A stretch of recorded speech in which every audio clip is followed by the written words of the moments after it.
शानदार टॉपिक अलंकार। बिना देर किए हुए समझिए अलंकार। शुरुआत करते हैं। अलंकार अर्थात अलमधनकार। अलंकार का संधि विच्छेद अलंकार शब्द दो शब्दों से मिलकर बना है, अलमधनकार। काव्य की शोभा बढ़ाने वाले शब्द को अलंकार कहते हैं। अलंकार का अर्थ क्या होता है वैसे? आभूषण। क्या अर्थ होता है? आभूषण। आभूषण। लेकिन शब्दों से आभूषण काव्य का ही हो सकता है। तो अर्थात काव्य की शोभा बढ़ाने वाले शब्द को अलंकार कहते हैं। 3 क्वेश्चन आगे कंप्लीट हुए। अलंकार कौन कौन शब्द हैं? अलंकार। अलंकार क्या होते हैं? काव्य की शोभा बढ़ाने वाले शब्द अलंकार होते हैं। अलंकार का शाब्दिक अर्थ क्या है? अलंकार का शाब्दिक अर्थ है आभूषण। चलिए अब अलंकार के भेद। अलंकार के 2 भेद होते हैं। पहला है शब्दालंकार और दूसरा है अर्थालंकार। तो शब्दालंकार जहां शब्द से अर्थ निकाला जाए, शब्द से अलंकार पहचाना जाए, शब्दालंकार, और जहां अर्थ से अलंकार पहचाना जाए, अर्थालंकार। तो देखिए पहला अलंकार है शब्दालंकार में अनुप्रास अलंकार, वर्ड आवृत्ति। अनुप्रास अलंकार जहां पर वर्ड आवृत्ति हो, अर्थात एक ही वर्ड, एक ही अक्षर बार बार आए, अनुप्रास अलंकार होता है। जैसे तरन, तनुजा, तट, तमाल, तरुवर। यहाँ ता शब्द की आवृत्ति बार बार हो रही है। बच्चे कहते हैं सांप सरकते सरकते सरक गया।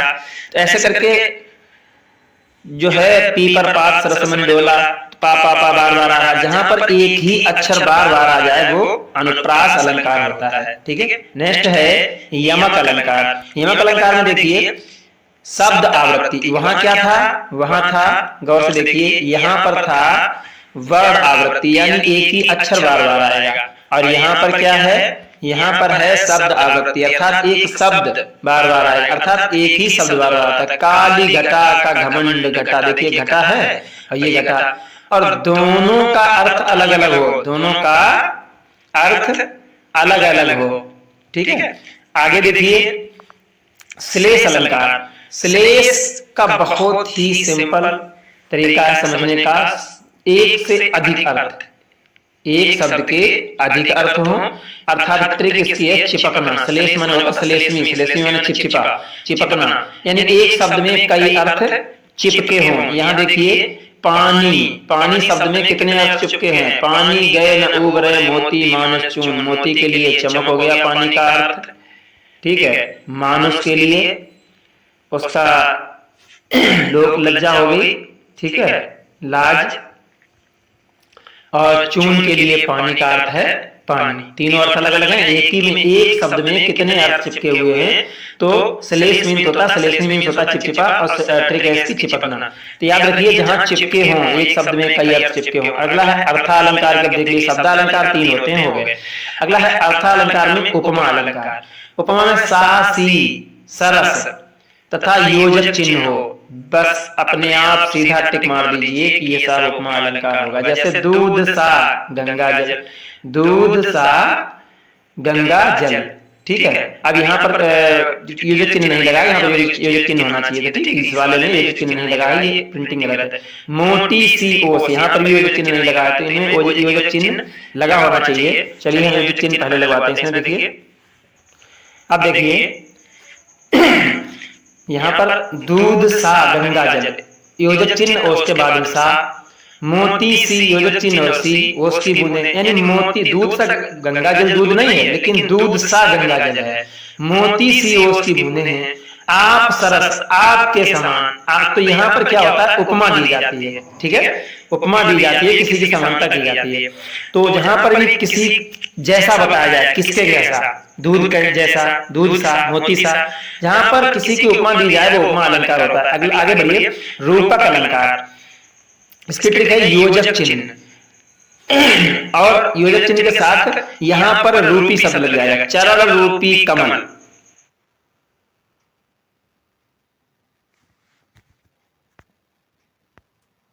चिन्ह के साथ यहाँ पर रूपी शब्द लग जाएगा। चरण रूपी कमल। ठीक है, योजक चिन्ह तो है ही। चरण रूपी कमल, उसमें क्या दिया था? इसमें दिया था योजक चिन्ह इसमें दिया था योजक चिन्ह हो और सासी सरस हो। इसमें क्या दिया, सासी सरस नहीं है, योजक चिन्ह यानी चरण सा कमल नहीं है, चरण ही कमल हैं, चरण रूपी कमल हैं। मैया मैं तो चंद्र खिलौना ले हूं, चंद्रमा ही खिलौना लाऊंगा, चंद्रमा सा खिलौना नहीं दिया। जहां पर सा ना दिया हो, सा खिलौना नहीं, वही चीज हो, वहां पर रूपक अलंकार चंद्रमा रूपी खिलौना लाएंगे, चरण रूपी कमल, कमल रूपी चरण, कमल रूपी चरण। ऐसी स्थिति में रूपक अलंकार होता है जहां पर किसी को रूप दे दिया जाए किसी का। अगला है उत्प्रेक्षा अलंकार। मनु मानहु जन जानहु। उत्प्रेक्षा में क्या शब्द आएंगे, मनु मानहु जन जानहु मनहु जनहु, ये शब्द आते हैं। जैसे मनहु नीलमणि शैल पर आतप परिवार। एक और होता है मानव सूर कार्यदारी है भारी मध्य पे, तो ये शब्द जहां पर आ जाएंगे वो उत्प्रेक्षा अलंकार होता है। अगला अतिशयोक्ति अलंकार। गला नहीं काम कर रहा भाई, जुकाम से हो रही। अतिशयोक्ति अलंकार बढ़ा चढ़ाकर, जहां पर किसी बात को बढ़ा चढ़ाकर कहा जाए अतिशयोक्ति अलंकार होता है। जैसे देखिए हनुमान की पूंछ में लगन न पाई आग, लंका सारी जल गई गए निशाचरवादी। मतलब हनुमान की पूंछ में आग लगी नहीं पाई, लंका पहले ही जल गई, तो इस बात को बढ़ा चढ़कर किया गया। आला में कहा गया है देवे चिमचा है माड़ों में जिनमें नौ मंदार देवे बंगला है माड़ों में ऐसी ऐसी लाग पड़ा है जान। तो ये सब बढ़ा चढ़ा के कहने वाले इन सब में अतिशयोक्ति अलंकार होता है। ठीक है। नेक्स्ट विभावना, बिना भावना के। ठीक है। बिन पद चले सुने बिन काना, आप ये भावना कर सकते हो कि बिना पैर की कोई चल रहा है, बिना कानों के सुन रहा है, तो ये विभावना अलंकार। जहां पर ऐसा हो कि बिना असंभव बात लगे, विभावना अलंकार, जिसकी भावना ना कर सको, विभावना अलंकार होता है। बिना पद चले, बिना पैर के चले, बिना कान के सुने, बिना हाथ के लिखे, ऐसे शब्दों में विभावना अलंकार होता है। नेक्स्ट है भ्रांतिमान। यहाँ भ्रम हो जाना, यानी किसी चीज का भ्रम हो जाना, जैसे संशय में पड़ना। सॉरी, ये भ्रम हो जाना, इसका एग्जाम्पल नहीं दिया है। भ्रम हो जाना, इसका एग्जाम्पल नहीं टाइप किया गया है, तो एग्जाम्पल देख लीजिए। इसका एग्जाम्पल होता है जैसे जनकपुरी में राजा जनक को भ्रम हो गया था, जब धनुष नहीं टूट रहा तो उन्होंने चौपाई गाई थी कि हे देश के राजा अगर हम किसे कहूँ बलशाली हो, मालूम पड़ता हमको ऐसा पृथ्वी वीरों से खाली हो। तो पृथ्वी वीरों से खाली हो, ये उनका भ्रम था, ये उनका भ्रम होता। तो अर्थात जहां पर भी भ्रम लगे आपको भ्रांतिमान अलंकार होता है। संदेह अलंकार, संशय में पड़ जाना, जहां पर आपको संशय हो जाए, पहचान न पाओ, नारी बीच सारी है कि सारी बीच नारी है। ठीक है, तो ये संशय है। कुछ लोग कहते हैं जैसे कि किसी शब्द को, किसी पंक्ति को उसमें आपको संदेह हो जाए, संशय में पड़ जाओ, तो वहां पर क्या होता है, संदेह अलंकार होता है। अगला है असंगति। असंगति का मतलब है बिना संगति के मेल। तो यहाँ पर देखिए इन पंक्तियों में हृदय घाव मेरे पीर रघुवीर के, अब हृदय घाव मेरे और पीर रघुवीर मतलब कहते हैं लोग हमारा उनका भैया इतना मेल है कि हमें काटोगे दर्द उन्हें होगा। तो ये असंगति है, अगर हमें काटोगे दर्द उन्हें कैसे होगा भाई, यहाँ पर दिया है हृदय में घाव अगर मेरे है तो पीर रघुवीर की कैसे होगी। ठीक है, तो ये क्या होता है, असंगति होता है, असंगति। इसके बाद में है मानवीकरण।